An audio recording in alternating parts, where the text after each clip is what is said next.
Please subscribe to my channel and hit the bell icon.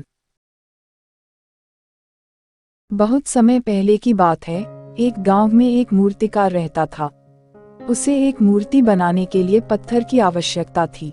वह पत्थर खोजने के लिए जंगल में चला गया। वहां पर उसे एक अच्छा और सुंदर सा पत्थर मिल जाता है, जिसे मूर्ति का आकार देना बहुत ही आसान था। वह इस पत्थर को देखकर खुश हो जाता है और उस पत्थर को उठाकर अपने साथ अपने घर ले जाने लगता था। जब वह रास्ते में आ रहा होता है तो उसे एक पत्थर और मिल जाता है। मूर्तिकार उस पत्थर को भी अपने साथ ले जाता है। मूर्तिकार दोनों पत्थर को घर ले जाता है और अपने औजारों से पत्थर को मूर्ति का आकार देने लगता है। जैसे ही वह पत्थर पर चोट मरता है, पत्थर कहने लगता है कि मुझे छोड़ दो, इससे मुझे दर्द हो रहा, तुम किसी और पत्थर की मूर्ति बना लो। अगर तुम मेरे ऊपर ज्यादा चोट मरोगे तो मैं टूटकर बिखर जाऊंगा। पत्थर की यह बात सुनकर मूर्तिकार को उस पर दया आ जाती है और वह उस पत्थर को छोड़ देता है और दूसरे पत्थर की मूर्ति बनाने लग जाता है। यह पत्थर कुछ नहीं बोला और कुछ ही समय में मूर्तिकार इस पत्थर को एक भगवान की मूर्ति मन बदल देता है। भगवान की मूर्ति बनने के बाद गांव वाले उस मूर्ति को लेने के लिए आते हैं।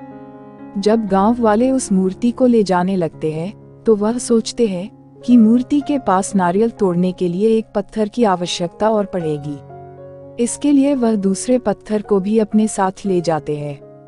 गांव वालों ने मूर्ति को मंदिर में रख दिया और उसी मूर्ति के नीचे दूसरे पत्थर को भी रख दिया। जब भी मंदिर में लोग पूजा करने के लिए आते तो वह मूर्ति पर दूध चढ़ाते और फूलों की माला डालते और नीचे रखे पत्थर पर नारियल को फोड़ते थे। इससे पत्थर बहुत परेशान होता था। जब भी लोग उस पर नारियल फोड़ते थे, उसको दर्द होता था। इस पर वह पत्थर मूर्ति बने पत्थर से बोलता है कि तुम तो बहुत ही आराम मन हो, लोग तुम्हें दूध स्नान कराते हैं और तुम्हें लड्डू का भोग लगाते हैं और मेरी किस्मत तो बहुत ही खराब है।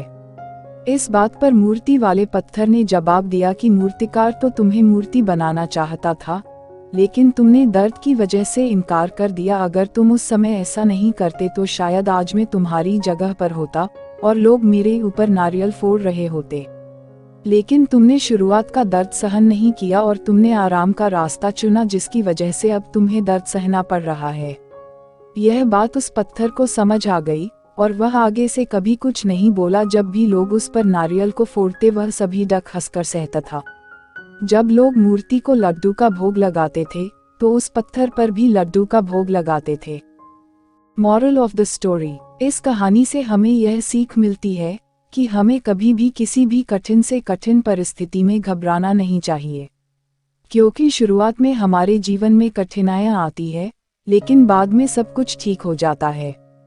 जो व्यक्ति शुरुआत की कठिनाइयों का सामना करके आगे बढ़ जाता है, उसका आने वाला जीवन पूरा सुखमय हो जाता है। Thanks for watching. For more stories please subscribe to my channel.